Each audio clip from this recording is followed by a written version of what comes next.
a bit late. She had so many friends. I brought my pogo stick just to show her a trick. She had so many friends. Hello and welcome to MediaWhorz. One of the advantages that comes with reviewing things as a group is that when reviewing something divisive, we'll usually have at least one or two people in the group who enjoy or at least can appreciate the merits of said title. At least that's the theory. Not every theory holds up.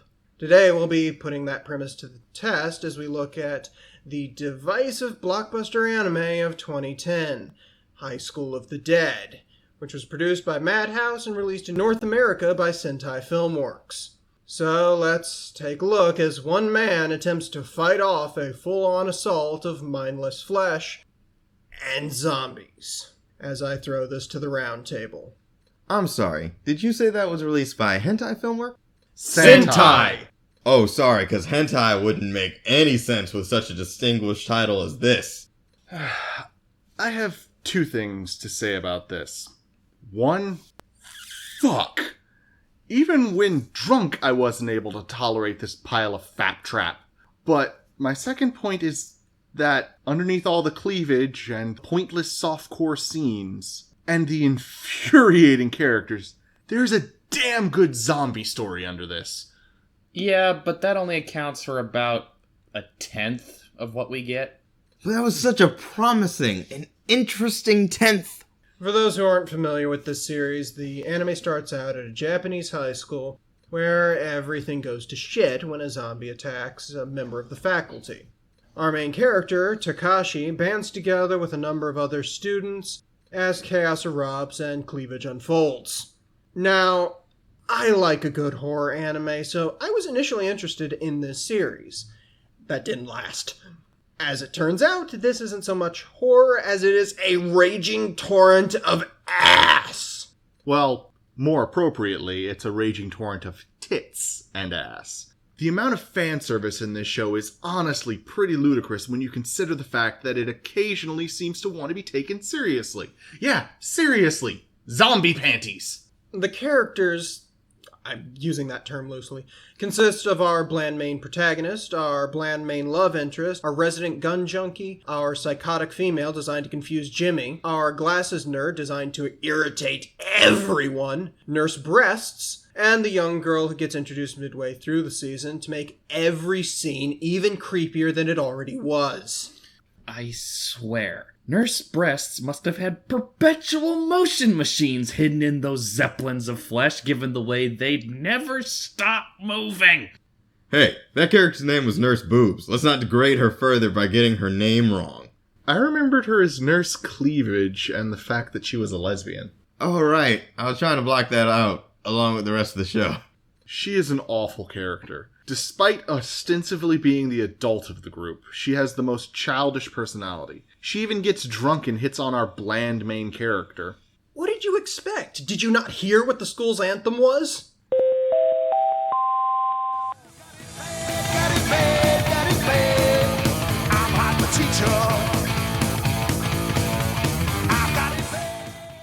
Well, in her defense, bland main character apparently emerged from a scallop shell from a sea of Axe body spray because no female character can keep their clothes on around him. Yeah, every female character who is of age appears to be looking to jump his bones, even though it's clear the show plans for him to end up with Ray. Who?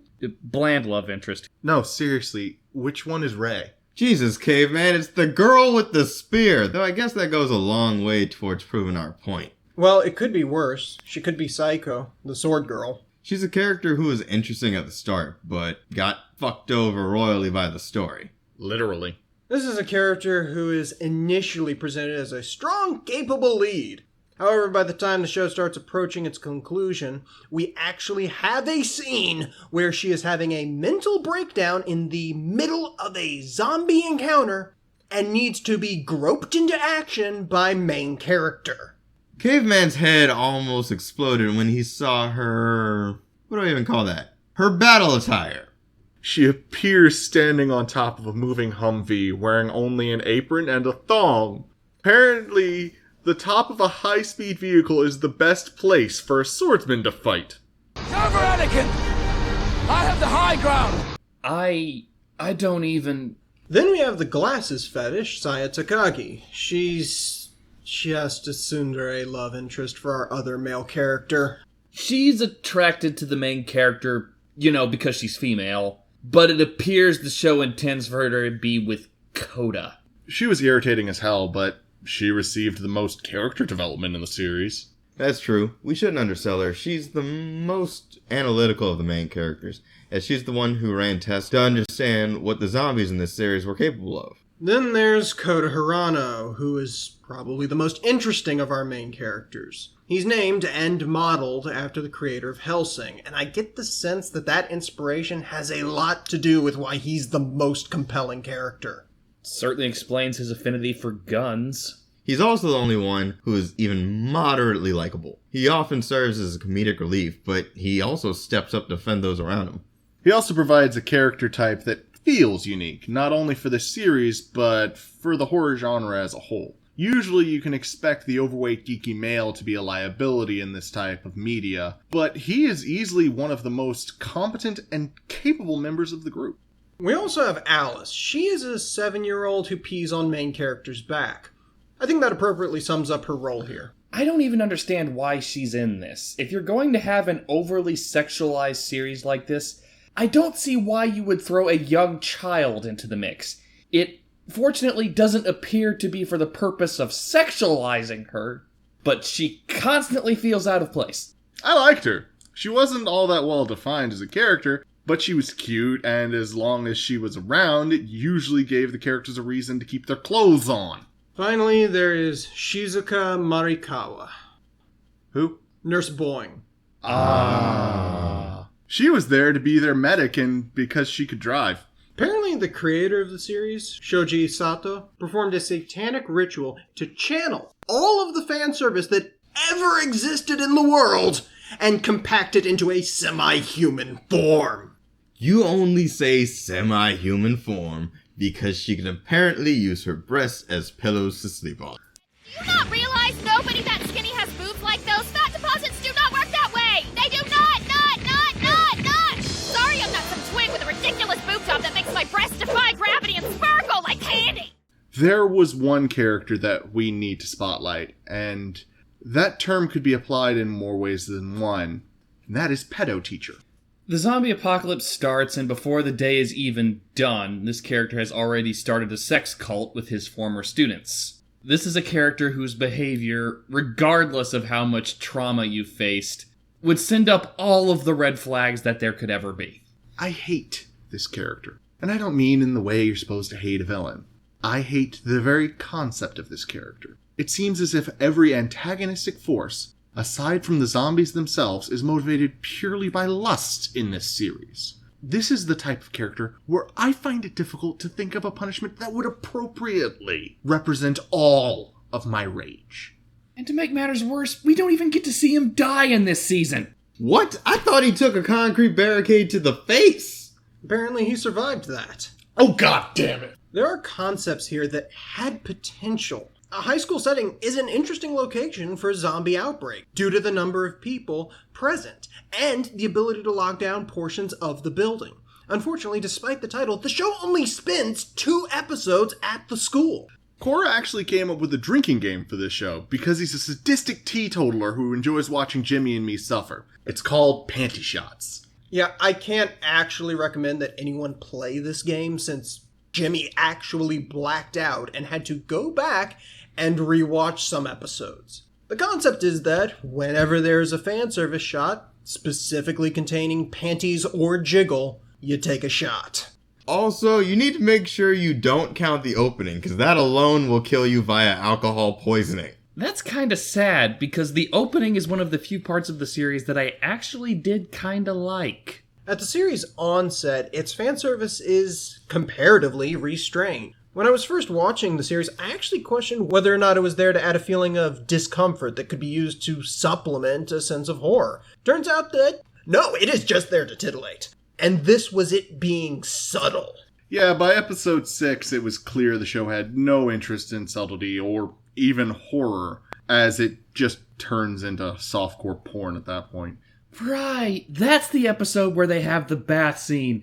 And love interest tries to bone main character because she's depressed about her dead boyfriend. How is it that the OVA had less nudity than that episode? The OVA is an entirely pointless addition that attempts to write itself out of the zombie storyline so that they can just have a fucking beach episode. The word contrive doesn't even begin to cover it. Personally, I found the most insufferable episode to be the one where they were trapped between a mob of zombies and a goddamn wire fence. Oh, God, that was moronic. That's the one that pushed Kora over the edge.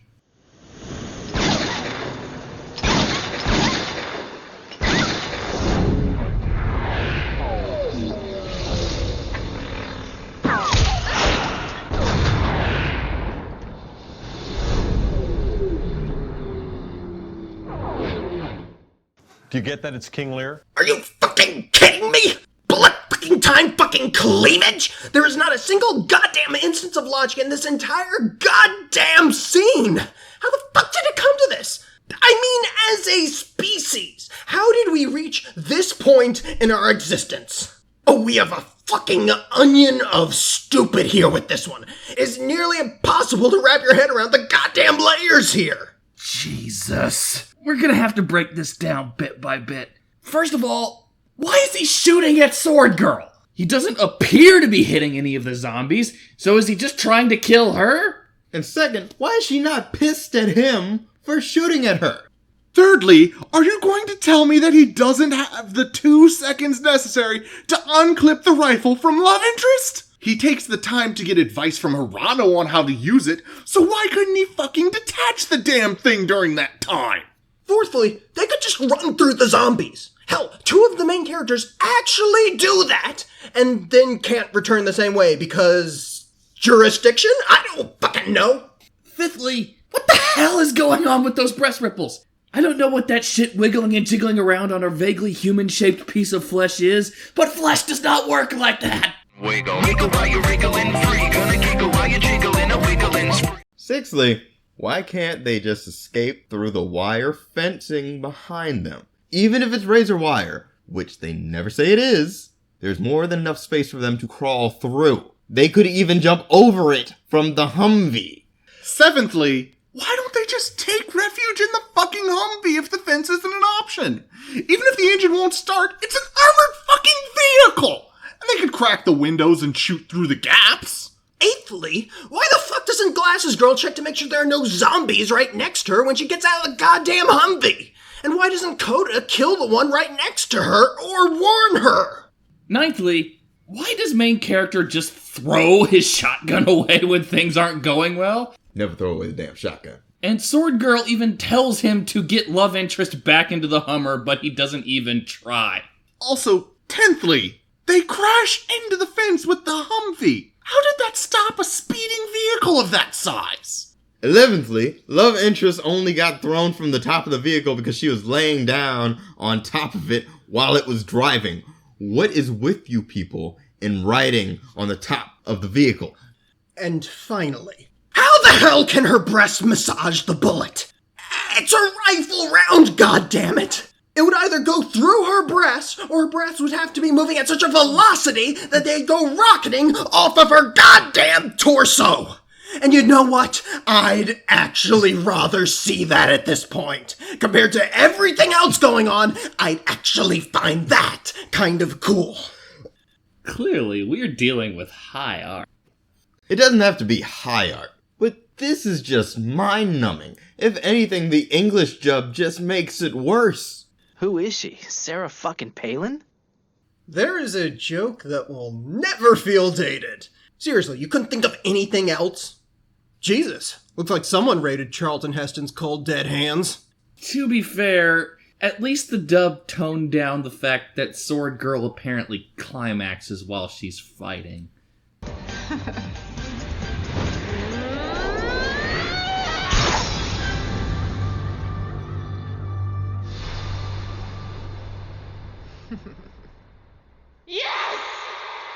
This series is like getting stabbed in the temple with a dildo. You're getting fucked and lobotomized simultaneously. In in theory, I think anime is an interesting platform to tell a zombie horror story, as it can be good at evoking the psychological aspects of isolation and claustrophobia. High School of the Dead doesn't aim to be a horror, though. This is a fan service-laden action series that happens to involve zombies. I hate this series. How is it that this is a series where the female characters outnumber the male characters, but only one of them is worth the damn in combat, and she needs the main character to stick his dick in her to keep her going? What kind of misogynistic bullshit is this? Anyone who likes this is certainly entitled to their opinion, but this is a 2 out of 10 for me. Why have you forsaken me? As we were approaching the end of High School of the Dead, I thought I could give a high rating to the show.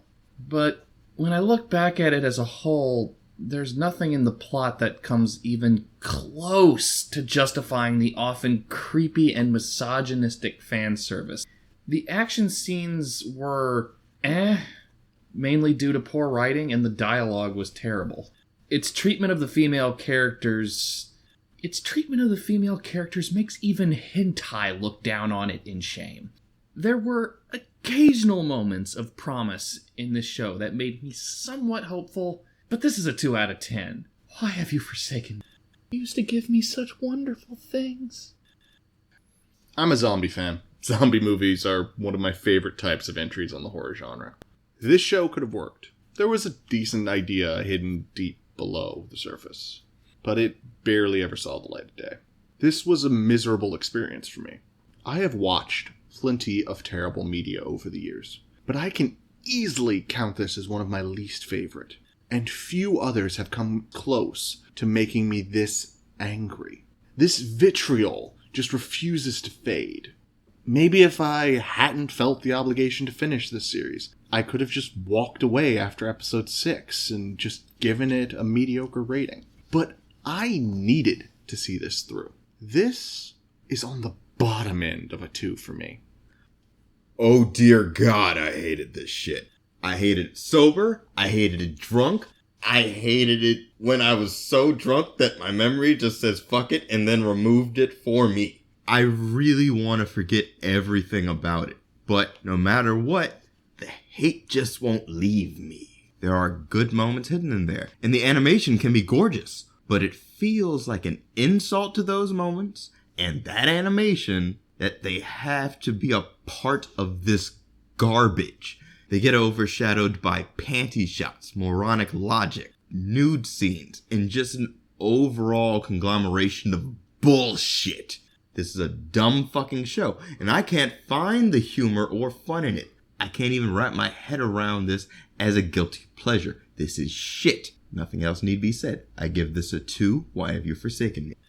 Well, with a unanimous "Why have you forsaken me?", the MediaWhorz rating is... Why have you forsaken me? Well, we'll be back next time as a pistol-wielding badass in a red coat takes on the armies of hell with his younger female sidekick. Don't get your hopes up. It's probably not what you're thinking of.